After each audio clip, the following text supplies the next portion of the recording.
friends, I am Priyanka and today I am here with a wheat flour cake recipe. It's a very easy and simple recipe and definitely you are going to love this. So let's start.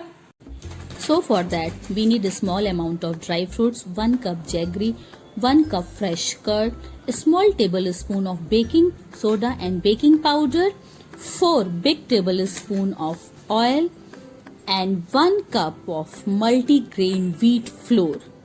For that we need to mix curd and jaggery well. After that we will add oil and baking powder and baking soda and mix it well.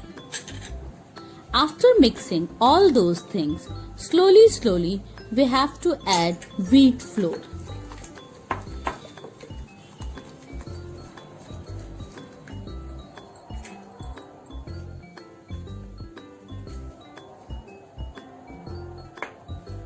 Mixing it well, we have to add dry fruits on it.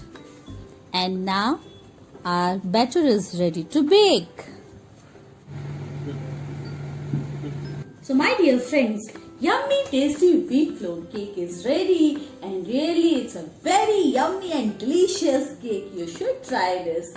But before that, please like my video. Bye bye.